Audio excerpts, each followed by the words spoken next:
Do you believe in miracles? Would you love to see a miracle in your relationship to your body and your relationship to yourself? Maybe it's money, maybe it's your career, or maybe it's your romantic life. Well, it is possible.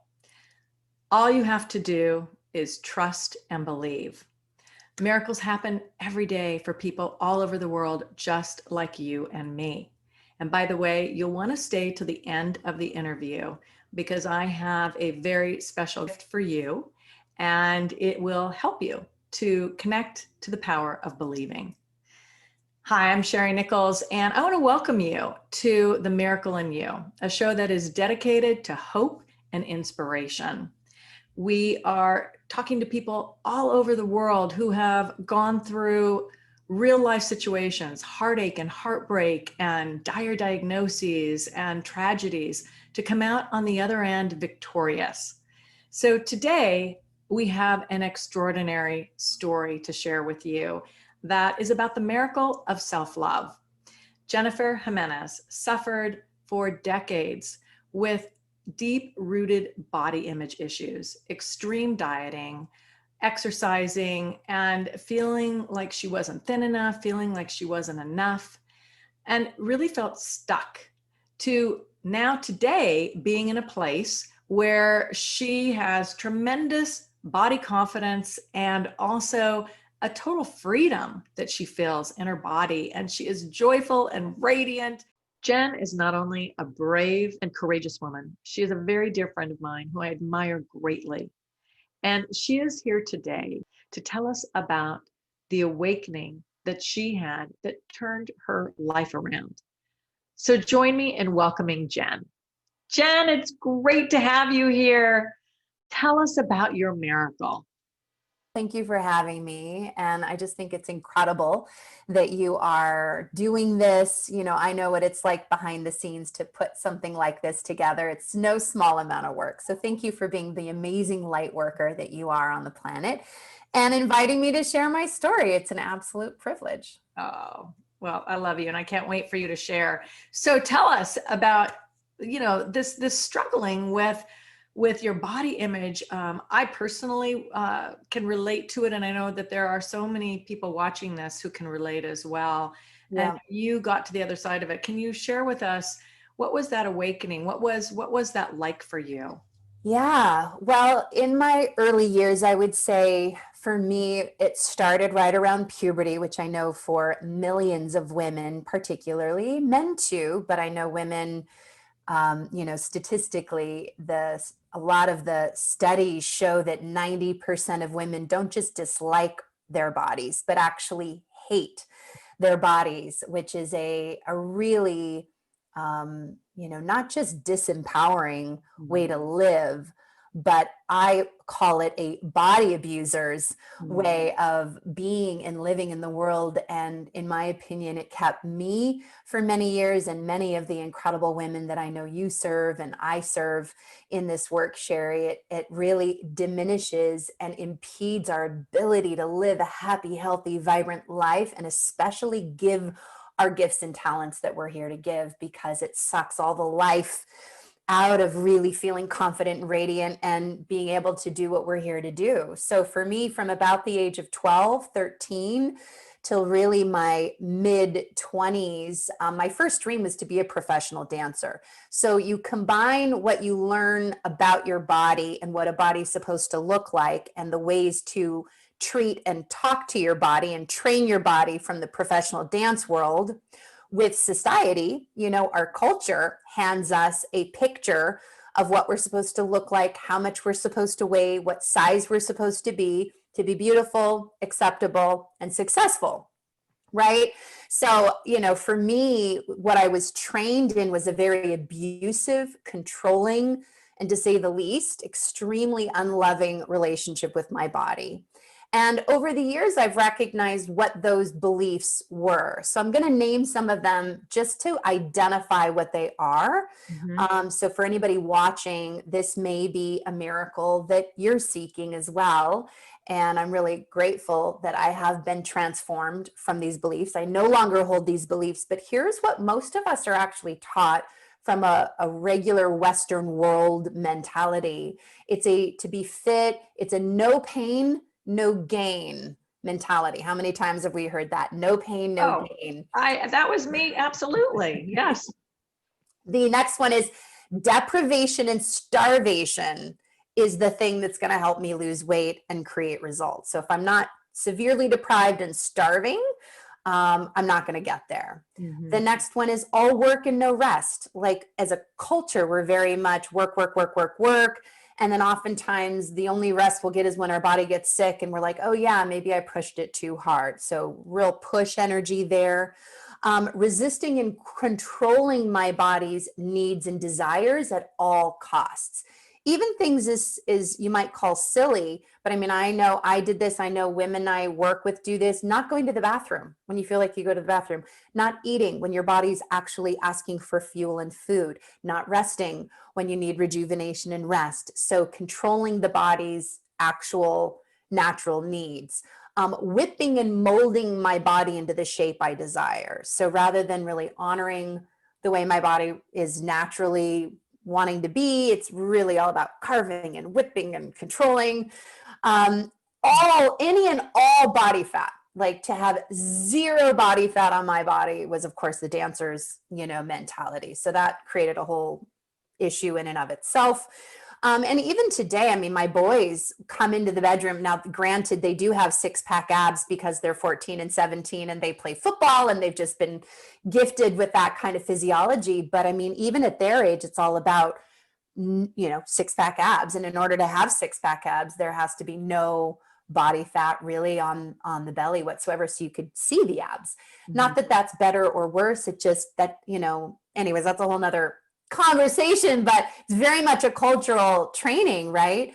And unless I look like the images in modern media. So whether that be, nowadays it's social media, but back in my 20s before, we had cell phones, gives you a little bit of my age. It was magazines, it was television, it was commercials, it was, what was put in front of me, really seeking those kinds of ways. And the challenge with that was how we do anything is how we do everything. So thank goodness the miracle in my life was, even though I was married and I knew I wanted to have a family, I got pregnant a little earlier than I would have planned. It's a whole nother story in and of itself. But I get pregnant at 25 and I'm dancing professionally at the time. And so that was an immediate pattern interrupt in my life. And I have found in this spiritual journey of being a spiritual being, having a human experience, that oftentimes are the challenges in our life, the adversity, even some of the trauma, the things that come to us that maybe we wouldn't have asked for. Like I didn't necessarily want to get pregnant so early. I felt like I had a few more years to dance. Mm-hmm. It was the best gift that God could have ever given me. Of course, our higher power knows better than we do how to help us get on the right path, because the path I was heading down was a very disempowering, controlling, abusive relationship with myself and with my body. So for the first time in my life, the miracle was this life. First of all, pregnancy and birth is a miracle in and of itself. Yeah. I don't understand how a human being can grow in my body and have a different blood type. I mean, I understand scientifically how it works. You don't have to explain it to me, but it feels like the most incredible miracle to feel this little heartbeat. So for the first time, I started to nurture and care for my body because I was nurturing this baby within me. It actually activated my own even ability to hear my body's signals. I had so turned everything off to try to control my body and my experience in my body that it was like a light switch came on. And I could feel hunger for the first time in many, many years and actually feed my body, actually feed it, healthy food and not just starve it all the time. I rested. Now it took some time. I actually, was overtraining a little bit until I started to have some issues with the pregnancy. And my doctor said, you've got to rest more. You've got to take better care of yourself. So it taught me, that energy is not going to work. And I started to get really interested in natural birth. So I actually took all these classes. I trained for natural birth the way some people might train to climb Mount Everest, just to put things into perspective. It was my full-time job. And however, I had, over a decade of treating myself a certain way and running certain push, controlling, abusive energy with my body. And oftentimes when we have a certain programming, right, that we're operating from, we don't even realize that that's the energy that we're living in. So when it came time for this beautiful natural birth of my dreams, and I mean, I visualized this birth and I wrote my birth plan. Of course, the nurses snickered at it. And I said, I've got this, we're doing this. So long story short, I ended up having a 50-hour labor, 50. 50. It was like running 5 marathons, or I guess 2 marathons, but still, I felt like it was never going to end, and it was traumatic in its own ways. However, and I did end up with an epidural, which I didn't want, and so I ended up with, this duality. I was so elated to have this beautiful, healthy baby girl in my arms, and I felt like this total failure. That here I am in the best shape of my life. I felt at 25, top of my game, professional dancer, super healthy. I should have been able to do this. And I failed. And oftentimes if we reach for something and or adversity comes, sometimes our mess ultimately becomes our message, or our failure becomes our victory, like you said, like the miracle. So the first miracle was starting to reprogram that relationship with my body, but I still had a really long way to go. And actually the gift of birth and pregnancy and then coming out of it and recognizing, okay, there's a key here. I could feel it intuitively that coming at, such a visceral embodied experience like birth, right? What's the opposite of birth? Control energy, constriction. I was in fear. I was in trying to control the situation. These are all subconscious energies that I wasn't consciously aware was driving things. But like I said, how you do anything is how you, so I couldn't have this flow, trusting, embodied birth coming from this decade of being a certain energy with myself. And what's really important about that is that wasn't the energy I was just approaching my body with. It was how I'm approaching all of life. It's not like I can be controlling over here, but not over there. It's how I'm doing life. Yeah. So it was a doorway, oftentimes, whether it be the divorce or the diagnosis or the downsizing, you lose your job, or, for me, it was this 50-hour, it was pregnancy. And then boom, this 50-hour labor that totally sideswiped me. I was not expecting it. Opened me. It was like this opening, a God opening, so to speak. Oftentimes our injuries or our wounds are openings for God. So for me, it was this opening to recognize there's something greater and this power breathing me, and to trust and know, okay, I don't have the clue or the key right now, but I believe it exists. And I don't want to live like this anymore. And I really want to transform. And so I started to study, and I know you've studied, you and I share in our passion for mind, body, spirit movement modalities, specifically conscious dance, yoga, Tai Chi, Qigong, these kinds of modalities that aren't just two-dimensional. So the traditional dance or fitness world really just trains the muscular skeletal system. It's all about, just a certain performance or size or shape result. For the most part, I know I'm speaking a little black and white here, but in general, where these more Eastern philosophies or a mind, body, spirit approach recognizes we're all interconnected. What's going on in our body is a reflection of our mental, emotional, and spiritual journey. So if I have, like this week, a symptom showing up in my knee, I'm not just going to take some Advil and try to make it go away, right? I'm going to see that I've been able to learn and recognize that's actually a symptom of something beyond just what's going on physically in my body, but there's more to this whole mind, body, spirit connection, spiritual experience. So it was my, mid to late 20s, those 4 or 5 years and beyond. I'm now 45, to put things into perspective. So it's been a 20-year journey of diving deep into this world, first applying it to my own life, which then really opened me up and taught me some new paradigms, some new beliefs. So let me share with you what these new beliefs are that have totally transformed my relationship with myself, even my relationship with money.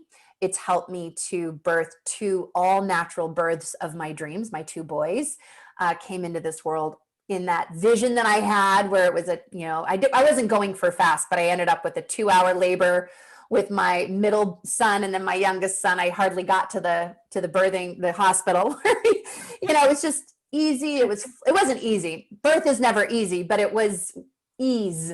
It was flow. It was completely the opposite of my experience the first time. And it had everything to do with how I had repatterned my self-love, my ability to trust my body wisdom, to honor it, to know that this isn't, a natural process. And think about trusting your inner wisdom, living with ease and flow, and leaning into this connection to a higher self and self-love as a basic premise for life, not just for birth. I mean, we're birthing ideas, we're birthing books, we're, creating everything that's going on in life. So, but particularly the first disempowering beliefs, I call them my old body abuser limiting beliefs. And these new beliefs are really my new body freedom empowering beliefs, which is what I live from now. And it's, it's an ongoing process, Sherry, as I know you teach. We don't just it's not a one-day thing. It'd be like saying, this plant, I'm going to stick it in that corner and I'm never going to touch it or water it and it's going to thrive. No, there's nurturing, there's watering, there's all sorts of, it's an ongoing relationship with self and relationship with my body that I think has been the biggest miracle, for me is that piece. But so the new empowering beliefs are pleasure, movement, fitness, and well-being and radiance is my birthright. That listening to my body's inner wisdom and nourishing my body actually is what creates vitality, not that no pain, no gain. That fulfilling work, meaning yes, there's some work, but also regular renewal, rest, creates optimal well-being versus all work and no play, right? I listen to and honor my body's deeper wisdom versus my old way was I completely shut off that voice to control everything. Yeah. As I love my body, I trust my body to find a healthy size and shape. That one alone is the biggest miracle, life transforming. I no longer feel like I'm like this, trying to squeeze my body into the smallest size and shape I possibly can, because somehow, somewhere down the road, I learned that to be as skinny as possible and have absolutely no fat on my body is the goal, which isn't healthy. No. And it's not my natural body. I'm much more voluptuous in nature. So that's been life-changing and quite a miracle. And yeah, curves really represent my feminine body and womanly empowerment. My body is beautiful and I am fully celebrated and accepted just the way I am. That's probably the biggest miracle. I was going to say that seems to be the biggest key is acceptance of your beautiful self. And look at you now, Jen. I mean, completely radiant, glowing, beautiful. And it's just emanating out of you. So those are such beautiful shifts in the way that you were patterning from previous days, and just to really give yourself the gift of those new thoughts. Was that something that you started right away after you had the big realization after your 50-hour labor that, wow, my way isn't working? And it took it was time. a big wake-up call. Yeah, it took time. It's, if you think about how much you've grown, sharing your own spiritual journey in 20 years. I mean, it's definitely been phases. It's like peeling back the onion. It was an immediate realization that I didn't want to go back to those old ways. And it takes time to repattern old ways of being. So it's a matter of just being awake. I definitely enrolled in mentorship and coaching, because even though, you and I do coaching of incredible, particularly women, in a lot of this kind of a conversation, I can't coach myself. I have my own blind spots. So seeking mentorship, personal development programs, of course, books, I mean, literally tens of thousands of hours in my own personal growth and personal development, as well as developing, my own work in this area to help. I would say probably the number one key, though, for me, has been the discovery, the personal practice of conscious dance. Mm. So, really, because in conscious dance, I'm not following someone else's choreography. Mhm. I'm allowing my body wisdom, my higher self, the power breathing me, to move me. And when you put one of my favorite quotes, two quotes that I'll speak to. One is Gabrielle Roth's quote, where when you put the psyche in motion, the body heals itself. Mm. So there's so much healing that can occur that is nonverbal. Mm. 90% of our communication is nonverbal. So giving our bodies a place to move and express. One of my ways of describing it, and I know you believe this, is we have highways of energy through the body. So if you can imagine, it's like a hose. I grew up on a farm, and there'd always be these hoses laying around with all these kinks in the hose, and you tried to turn the water on and they'd get stuck in the kinks of the hose. So some of these experiences, some of the trauma or the hurt that we've experienced in life, can be like little kinks in our hose. Well, when you turn on some inspiring, beautiful music, and Mhm. you let the body move itself intuitively from a place of deep inner wisdom. I mean, obviously, as a dancer, this would call to me. I felt like I had been a caged bird. My Mm. first conscious dance class, and I've literally had the most transcendental, transformational, spiritual experience, totally almost like out of body, where I didn't know where my body began and the music ended, and I just felt like spirit God was dancing every cell in my body. I can't even Mm. describe it. It was life Beautiful. changing, Yeah. and that's Beautiful. been a pathway. Yeah.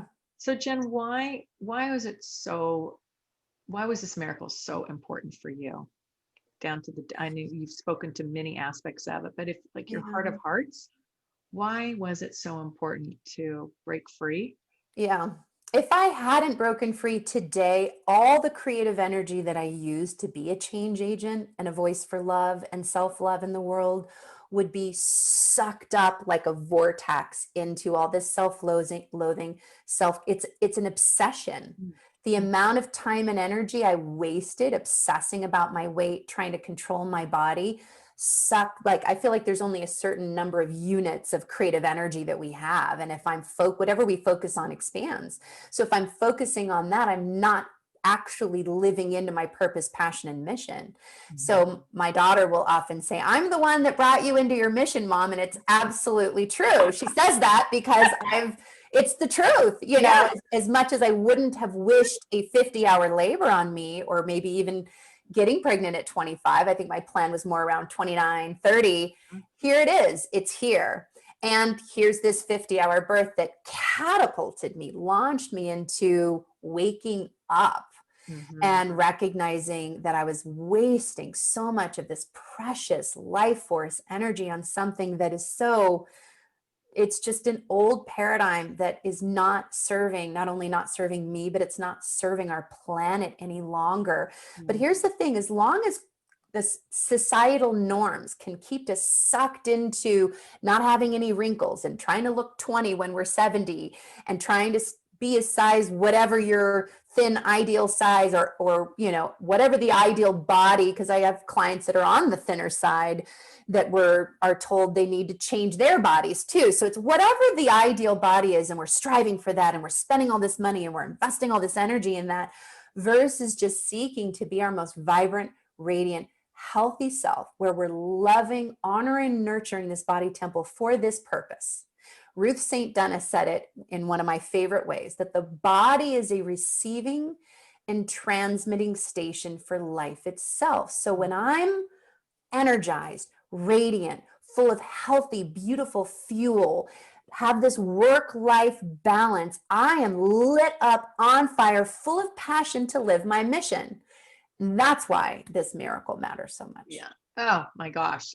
And what a beautiful way to describe it, Jen. And it just shows on you so much. And I think it's so powerful, the point that we are our own obstacles with the ideas and the beliefs and the behaviors that we have brought on for ourselves. And this experience that you had with your birthing, I love it, because it just always shows that there is, a higher purpose for us, and that if we allow it, if we listen, that it will show us the way. And boy, was God right there to say, no, busting you out of that. I'm getting you on your mission, girl, because you've got a lot to do. Yeah. So speaking of which, then how has this miracle impacted your life? I'm a totally different person today. I believe it's absolutely shown me the pathway to walk down. It's brought me to my, purpose in life, which is to help, all people, but especially women, to create and live a vibrant, healthy life. They love living, loving themselves, loving their body, and feeling, passionate about their gifts and talents in the world. It's helped me to understand, being in flow, being in love, and being in flow has impacted my marriage in positive ways. It impacts how I parent my children. I hope my children have learned healthy. So far, it appears to be, but it's unfolding. My kids are 14, 17, and 21. But I look at my daughter, and even the other day, I was so grateful to hear her share the story. I mean, her friends have, some of them, extremely horrible relationships and abusive relationships with their bodies. And because she was modeled, even just in home, even though there's still the societal norm. I mean, especially in social media it's like all over the place. But, my daughter, Allie, loves herself. She loves her body. She feeds herself well. She, I think, has a really beautiful, healthy relationship. And she's now a voice with her friends. So there is a trickle down effect, the ripple effect that, Beautiful. as we do our work. Yeah. Well, Jen, I want to thank you so much for being with us today. And I so admire you. You have such an amazing, miraculous life and story, and the work that you do is incredible. And you are, because you listened and really heeded to this miracle and allowed yourself to completely expand with it. The way you're supporting women all over is so beautiful, and your family. I love the story about your daughter. What a terrific ripple effect. And it just goes to show that the work that we do on ourselves isn't just for ourselves. It's not selfish. It's not self-centered, because it has huge impact on our loved ones and everyone around us. So thank you so much for being with us today. I hope that you have gleaned some really great insights and actionable steps and ahas from Jen's really beautiful share of her miracle of self-love. This miracle that she experienced, it isn't just possible for Jen in California. This miracle is possible for you too. It doesn't matter where you live. It doesn't matter your socioeconomic status. It's there for you. All you have to do is connect with the truth and the knowing of who you really are, what I call your diamond power. This is divine love, and it's easier to connect to than you could even imagine. And it's waiting for you. It's waiting for you to connect with it. To help you do this, I've created a very special gift for you that I mentioned at the beginning of the call. It is a meditation that will help you get into alignment with that beautiful divine love that is breathing you. Simply go to diamondpowertv.com and you will have instant access to it and be able to start creating your own miracles. Until next time, believe in the miracle in you.